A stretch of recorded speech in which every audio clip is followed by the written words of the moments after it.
there's always here. We don't try to construct like uh, we don't build here because we need buildings. Nature has a stronger way here. Thank you. Thank you. This is the vision and mission statement that we go by, and I read this when we were arguing with those ladies. And I'll make it quick. Our vision is that the land is always cared for in her most natural state possible. A place where people are welcome to experience the spiritual healing of themselves as well as their relationship with the earth. Our vision is that this healing occurs through the learning that happens with connection to the land and nature, as well as for Native American teachings. Our vision is that the land and teachings always provide education that supplements, never supplants, an individual's spiritual path. Our vision is that through the education of the individual on the land, whether in solitude or in community, the larger community is bettered. Our mission is to ensure that we and the people after us always listen to the land in all its decisions. Our mission is to place the greatest protection possible upon her to ensure her existence in perpetuity in her most natural state possible. Our mission is to ensure that the venues through which people are welcomed to the land and the venues through which they are offered education that can lead to their healing are ever in accord with the protection of the land and in the Native American way, ever respectful of her. That's why I believe that's why there's so many here, because this is what we follow. These buildings here have been here before, they were here before I got here. I don't build much on this. I want it to stay the same because if it stayed the same, the trees are more important than the buildings after a while. Oh. They give us more. The birds land on those trees. They give acorn. They give shade. So the natural world here is looked upon with respect here, and I know every one of you do it. So that's why this is what unites us. It's the love of the earth here and what it gives us back.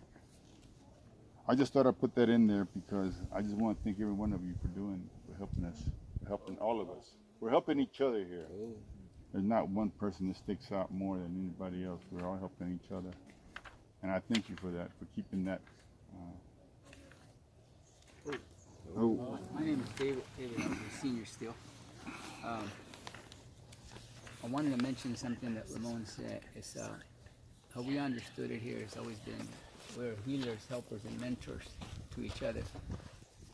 For the land does the same thing for us. I've been coming on this land for many, many years. My children were raised on this land. My mother come on this land. My sister came on her land. Her daughter came on that land and her daughter. So there was 5 generations of my family members at one time here sitting, eating under these trees. 5 generations of my blood people sitting on these tables, all female, very powerful women. And they all talk the same talk. There wasn't this riff-raff and, boombox stuff going on. From the little one to the elders here, 5 generations of the females in my family were sitting on these tables here eating. And there was one time when somebody suggested that we put those little things down there so we could have light into the path that way so we can go to the sweat lodge. And my mother, the elder, says, there's moonlight. Pray to the elements. You don't always need somebody to shine a flashlight where you got to go. You have this light, this natural light. So she didn't allow my little niece, my great niece, and the other one, they're the ones that suggested the lighting. The one in between, who was about 30 years old, also suggested the lighting. But when it got to that 95-year-old elder, she says, there won't be no artificial lighting. She goes, Grandma, there won't be electricity. It's just one of those things at the solar system. She goes, we don't want none of that. So she walked down there, 95 years old, and walked back. She's here in the spirit. She's not here anymore physically. This is what these elders and these people think about this man. And at this time, I wanted to thank all you elders that are here today that made that trip over here. That continues teaching us. That continue to let us know who we are and where we come from. Particularly the women. You're the backbone of our people. Our society is not, honey, they want to talk to the man of the house. There ain't no man. There's a woman of the house. You want to talk to her? That's how it gets down in Indian country. That's how we understand it. So basically, this is what we've been taught on this land. But when there's women here that want to overrule and want to do things like that, it's out of the contents of what we've been taught here. It's what I've been taught anyway. And so I personally understand that these women came here just several years ago, and all of a sudden, all of that. Now they want to build stuff. They want to do things. I was on this land almost 15 years before I actually walked. I always used to walk to that trail to the ceremonial grounds and back. I had never walked anywhere around here until the fire came. And then Ramon says, let's go see over the ridge. And I said, Ramon, I had never walked on this land this much. The land hasn't welcomed me, hasn't told me walk around here, snoop and poop. It hasn't. And I've been over here almost 30 years now. It hasn't told me to go to that site yet. When it tells me, then I got business over there. On that, I don't got business over there. So my business is just on those trails. I see these young children that come through here. Some of them don't even know what's on the other side over here, over there. They're only on the trails that we asked them to. And no one gets hurt or beat up or punished or anything like that for going. It's just naturally, it's not their way. So for somebody to come down here and want to snatch it all. But I want to thank all of you, particularly the ones that come from out of town. Some of you want to drive up here in the rain, in the snow, raining, hot conditions from Stockton continuously. I want to honor you and I want to thank you for coming up here because I know how difficult it is for me when I come down right there at the bottom of the hill in Fresno, and I find it hard in the winter to come here more or less that far. Sometimes in motorcycles driving up here to participate, to work with. I've seen people come in here, multicultural people come in here. And they tell me, I want to go back there and get blessed, David. Are they allowing white people today? It's always open to whoever. Are they allowing black people today? It's open to whoever. Whoever's human and wants to be respectful up here. Whoever has a kind heart for the next person to help him, heal him, mentor him, and help him. So it's not about a racial thing up here. It's about a human race wanting to do good with the land and themselves. I've brought numerous of men and women down here that were in serious issues with drugs and alcohol. Many of them have graduated from Fresno State with masters. Some are in their PhD degrees since I've been coming to these mountains. Many children that were prevalent to alcohol and drugs are now big time assistant managers to department stores, to grocery stores and things like that. This mountain helped them in that way. I know women that weren't not caring for their children, but because they came here, they started taking care of their children. They got their children back, and now they are working now with wellness programs in the inner city. This mountain provided that for them. So all of you that have contributed, they've been here, I thank you for your prayers. I thank you for your commitment. I thank you for your sacrifice. Ooh. All of you elders that come up here, I know how hard it is for you to travel. I want to thank you for traveling here. Ooh. All that you've done for us. And don't be, and if you're from others, there's a lot of community leaders that have come here, many of them. Water pourers have been here. Sometimes there's 4 or 5, 6 of them on this land, water pourers from around. And I want you to know that your words and your prayers have not been put to the side.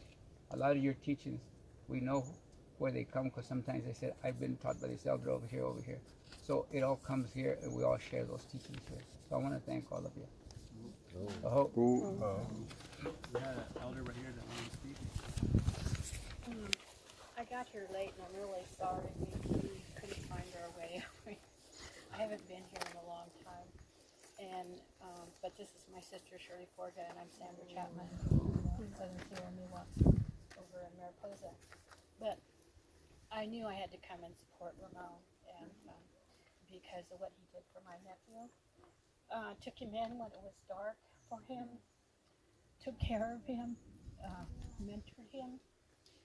And that's what Ramon is about in this land here. He brought him to here. And he went back out there, but he was stronger. And he did go away, and when he came back, he fell into different ways, and he passed on now. But you know, before he did that, he made amends with his family. And I always credit Ramon. I tell people about Ramon, what he did for him. He took him in when he was in a dark place. And I used to come over here too. And the first time I came with my elder, Jay Johnson. And Jay was going to come, but he has some family things going on. And so, but I just want to say, I know some of you don't know who I am, you know, and some of you do, but I just wanted to tell you that I just had to be here. I wanted to be here, and I wanted to share that and tell Ramon, thank you, Ramon, that, you know, and I talked about this at our elders luncheon and told him I was coming over here and told him what you did. And I said, it's not that. I said, Ramon gets a pat on the back or that this or that. I said, he was there to mentor him, take care of him when his spirit was down and nourished him and built his spirit back up again. And so that's what this land is about. It's not building and it's not putting lights around and these people, I didn't know the other people, but I only knew one. And it's like the Creator said to me when somebody did something to me that I didn't understand, and I said, Creator, I thought that person knew me. And he said, no, you thought you knew them. And that's what it is, you know, and we think we know them, and then this is, you know, so you just have to rely on the Creator, and I know the Creator knows you, and I know the Creator walks with you, and he walks, you know, he knows what you've done here, and I just want to thank you, Ramon. Thank you. I hate to bring this up at a time like this, but I gotta ask the question to the attorney since we have him here, since we have legal advice. Yes, when the women left, as soon as they found out that we had fired him or let him go, they instantly went to the bank and drew out $2,300 we had in there. Is there anything that we can do about that? Okay. I mean, I don't know if it's your feel or what, but I'd like to know at least from. All right. For the record, I'm still waiting bar results, so don't want to use the word attorney like that. But for $2,300, if you can prove that they have that amount, you can probably take them to small claims. Small claims is anything, I believe, under $10,000 now in the state of California. Before it used to be $5,000. I know that they've increased it, but you can't take an attorney to small claims court. There's a state law that is against that. However, because it is for that amount, if you can prove that they withdrew that money, that it went to them, and that you were the owners of that money, then yes, you can take them to small claims. Okay. Thank you, that's enough. I mean, do I have anything else clear? How much is that radio? Yes, thank you. You're welcome. It's an hour and 14 minutes. So, if there's no other announcements or comments, I'd like to entertain a motion to adjourn our meeting. I second it. I need a motion, please. So, I I motion that we end our meeting. I'll second it. Oh. So our meeting is adjourned. Before we leave, we always open up with the prayer and we end with the prayer. And I like to ask Uncle Keith, Sweet Keith, if you can.